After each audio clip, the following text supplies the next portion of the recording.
Assalamualaikum warahmatullahi wabarakatuh. Alhamdulillah nahmaduhu wa nasta'inuhu wa nastaghfiruh wa na'udzu billahi min sururi anfusina wa min sayyiati a'malina. May yahdihillahu fala mudhillalah wa may yudlil fala hadiyalah. Asyhadu an la ilaha illallah wahdahu la syarikalah wa asyhadu anna Muhammadan abduhu wa rasuluh. Allahumma salli ala Muhammadin ibni Abdillah wa ala alihi wa ashabihi wa man tabi'ahu wa mawalah. La hawla wa la quwwata illa billah. Fa ya ibadallah, usini wa iyyakum bitaqwallah faqad fazal muttaqun. Qala Allah ta'ala fi kitabil karim, a'udzu billahi minasyaitonir rajim. Wa nafsin wa ma sawwaha fa alhamaha fujuraha wa taqwaha qad aflaha man zakkaha wa qad khaba man dassaha. Pemirsa rahimakumullah, alhamdulillah, syukur kita panjatkan kehadirat Allah, karunia yang banyak yang telah diberikan kepada kita, utamanya karunia iman dan Islam. Lebih khusus kita masih diberikan kesehatan dan kesempatan untuk menjalankan ketakwaan kepadanya, untuk selalu berupaya beribadah kepadanya.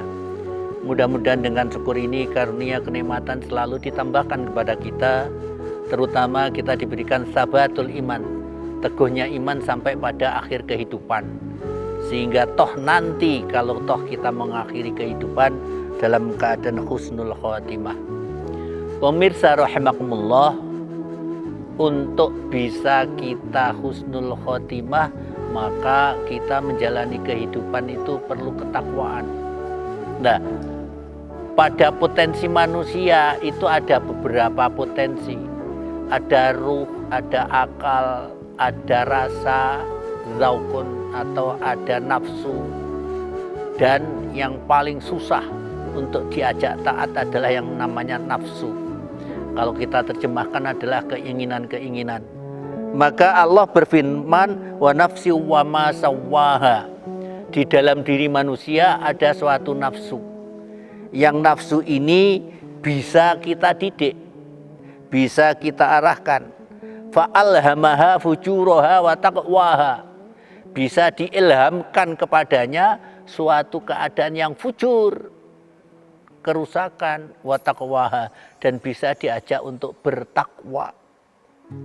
Qad aflaha man zakkaha. Maka sungguh beruntunglah orang-orang yang mendidik nafsunya mengarah kebaikan. Wa qad khaba man dassaha. Tetapi merugilah orang-orang yang mendidik nafsunya itu pada suatu kejelekan. Pemirsa rahimakumullah, ada satu pernyataan bahwa inna fil hasanati la nurun fil qalbi. Kalau kita itu mendidik nafsu kita mengarah kepada kebaikan, la nurun fil qalbi, maka akan memberikan cahaya pada hati kita. Wasiyaan fil wajhi, akan memberikan satu kecerahan di dalam wajah kita. Wa quwwatan fil jasad, didikan yang baik itu akan memberikan jasad yang kuat. Wa wasi'atan fir rizqi, akan memberikan suatu, Allah memberikan rezeki yang jembar, yang longgar. Wa mahabbatan finnas, kalau diri kita, nafsu kita dididik dengan kebaikan, maka akan menumbuhkan kecintaan manusia. Pemirsa rahimakumullah, nafsu perlu dididik ke arah kebaikan. Nafsu perlu dididik untuk beribadah. Nafsu perlu dikendalikan. Itu yang caranya mendidik. Karena nafsu ini keinginan-keinginannya adalah biasanya merajalela. Oleh karena itu cara pendidikannya secara pengendalian. Lah, cara pengendalian itu adalah nilai-nilai agama, pendidikan agama. Semuanya itu adalah cara mendidik nafsu untuk agar terkendali dengan baik. Pada saat nafsu sudah terkendali dengan baik, sebenarnya yang beruntung adalah kita. Sebenarnya yang beruntung adalah manusianya itu sendiri. Pada saat nafsu itu sudah terdidik dengan agama, dengan baik, maka akan memperoleh suatu keadaan. Pertama adalah bisa merasakan lezatnya dan manisnya iman. Artinya apa? Dia bisa merasakan nikmat untuk beribadah. Sedekah itu nikmat, sholat itu nikmat, beribadah itu nikmat. Itulah yang disebut dengan jannatud dunya. Itulah yang disebut dengan surga dunia. Oleh karena itu sangat berbeda surga dunianya orang beriman dengan orang yang tidak beriman. Surganya orang beriman adalah merasakan nikmatnya ibadah. Sedekah itu nikmat gitu ya. Ibadah itu nikmat. Tetapi kalau orang tidak beriman, surganya itu adalah glamor atau dugem. Itu adalah surga dunianya orang tidak beriman. Padahal Allah menyatakan melalui Rasulnya dalam sebuah hadis. Dia menyatakan jika seseorang tidak pernah merasakan nikmatnya surga dunia, maka dia nanti tidak akan memperoleh surga di akhirat. Oleh karena itu pemirsa rahimakumullah, belajarlah kita nafsunya dididik, dikendalikan dengan berbagai pendidikan agama. Kenapa? Pendidikan di kampus, pendidikan di sekolah seringkali justru mendidik untuk pemenuhan nafsu. Padahal pendidikan agama justru pengendalian nafsu dengan cara berinfak, dengan cara beribadah. Maka pada saatnya nanti mudah-mudahan Allah memberikan satu karunia bisa merasakan nikmatnya ibadah yang itu disebut sebagai jannatud dunya, surga dunia. Pemirsa rahimakumullah, yang kedua, kalau nafsu itu sudah terdidik, maka dia akan bersedia berjihad di jalan Allah. Dia akan berani mengorbankan berbagai kondisi, berbagai keadaan, berbagai hartanya untuk mengembangkan agama li'a'la kalimatillah, untuk jihad di jalan Allah. Yang ketiga, ciri khas nafsu sudah terkendali adalah dia akan tahu hakikat dirinya.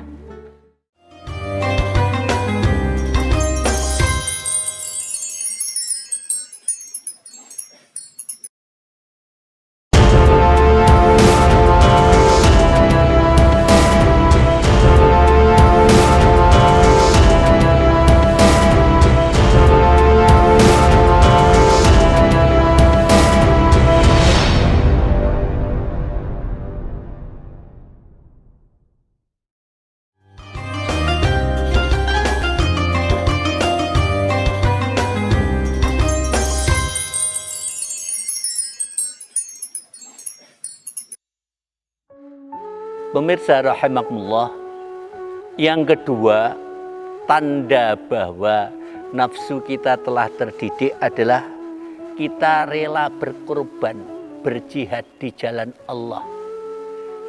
Merelakan tenaga, pikiran, bahkan hartanya dalam rangka untuk mengembangkan agama Allah. Li'a'la kalimatullah. Bahwa dikatakan wa minan nasi mayyasri nafsahu ibtigha amardhatillah. Rela berkorban untuk tenaga, pikiran, hartanya dalam rangka pengembangan agama Allah karena mengharap ridha Allah, tidak mengharapkan apapun. Yang ketiga, tanda bahwa nafsu itu telah terdidik adalah dia akan mengetahui hakikat dirinya. Padahal hakikat diri manusia itu seperti apa? Dia tahu apakah dirinya sudah taat kepada Allah atau belum. Dia akan memahami bahwa hakikat manusia adalah untuk beribadah kepada Allah, taat kepada Allah. Pada saat itu maka dia menyadari, karena apa? Kemuliaan manusia hakikatnya adalah siapa yang taat kepada Allah, siapa yang menjalankan kehidupan ini mengikuti apa yang telah ditetapkan oleh Allah. Ciri khas yang keempat, orang kalau sudah nafsunya terdidik adalah menjadikan dirinya adalah ghina nafs. Nafsunya sudah kaya. Nafsu kaya ini adalah sebagai berikut tanda-tandanya. Yang pertama, dia akan merasa malu, semakin menunduk, semakin bertambah ilmunya. Sehingga kalau ilmunya bertambah, dia tidak bangga, tapi justru malu. Yang kedua, ketika tambah amalnya, maka dia merasa khawatir, jangan-jangan amalnya justru masih kurang. Yang ketiga, ketika bertambah umurnya, maka semakin merunduk, maka semakin berkurang ambisi terhadap dunia, sehingga tidak berupaya untuk menyimpan harta, tetapi justru hartanya dipakai untuk sebagai bekal beribadah. Yang keempat, ketika bertambah hartanya, maka semakin pemurah, semakin mudah memberi kepada orang lain. Yang kelima, ketika bertambah jabatan, dia semakin dekat dengan masyarakatnya. Kebalikan kalau yang disebut dengan fakirun nafs. Kalau nafsu itu belum terdidik, maka nafsunya itu menjadi fakir. Tandanya apa? Semakin berilmu semakin sombong. Bertambah titel, bertambah satu keilmuan, merasa bangga, merasa besar. Itu yang disebut dengan fakirun nafs. Nafsunya masih fakir. Yang kedua, pada saat beramal, amalnya kepingin dilihat orang banyak, merasa sudah beramal banyak, sehingga menjadi bangga. Itu yang disebut dengan fakirun nafs. Itu tanda bahwa nafsunya belum terdidik dengan baik. Yang ketiga, justru juga sebaliknya. Pada saat umurnya bertambah, semakin rakus, semakin tambah keinginan menumpuk harta. Dan begitu pula semakin bertambah hartanya, semakin pelit. Nah, itu ciri khas dari fakirun nafs, nafsu yang belum terdidik dengan baik. Dan yang kelima adalah semakin tambah jabatan, semakin menjauh dari masyarakat karena semakin sombong. Demikian, itu adalah salah satu akibat kalau nafsu belum terdidik dengan baik oleh agama.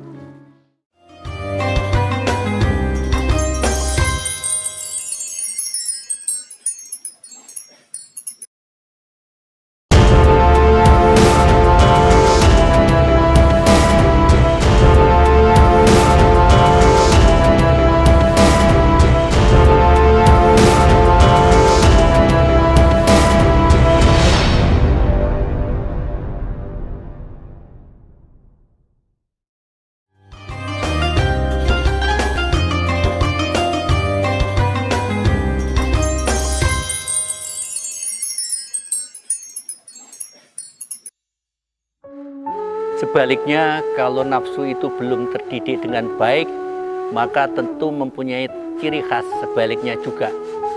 Pada saat bertambah ilmu, dia bertambah sombong. Pada saat beramal, dia kepingin dilihat. Pada saat dia semakin bertambah umur, maka semakin rakus. Dan yang keempat, pada saat semakin kaya, semakin pelit, semakin menyimpan hartanya. Dan yang kelima, pada saat dia menjabat, maka dia menjauh dari masyarakat karena merasa dirinya mempunyai kelebihan dari yang lain. Itu adalah satu kebalikan dari nafsu yang belum terdidik. Ciri khas nafsu yang terdidik yang kelima adalah sakinatun nafs. Nafsunya sudah tenang. Nafsunya tertimpa apapun tidak mengeluh. Pada saat memperoleh suatu kebaikan pun tidak ketawa-ketawa. Tetapi itu adalah merupakan suatu ketenangan jiwanya. Kalau di dalam Al-Quran disebut dengan nafsul mutmainnah. Padahal kebanyakan manusia itu adalah bahwa innal insana khuliqa halu'a wa idza massahu sarru jazua. Sebenarnya manusia itu pada umumnya terbentuk dalam kondisi atau dibuat dalam kondisi keluh kesah. Apalagi kalau mendapatkan kesulitan-kesulitan atau mengalami kehidupan yang tidak enak, maka kebanyakan manusia adalah berkeluh kesah. Tetapi pada saat nafsu sudah terdidik dengan baik oleh agama, maka menjadi nafsul mutmainnah, nafsu yang tenang, sakinatun nafs, nafsu yang sudah sakinah. Sehingga toh kalau sudah menjadi nafsul mutmainnah, nantinya harapannya dipanggil oleh Allah, ya ayyuhan nafsul mutmainnah irji'i ila rabbiki radiyatan mardiyah fadkhuli fi ibadi wadkhuli jannati. Pemirsa rahimakumullah, insyaallah itulah yang bisa kami sampaikan tentang pentingnya pendidikan nafsu agar nafsu ini terakhir menjadi nafsu yang tenang, sakinatun nafs, nafsul mutmainnah.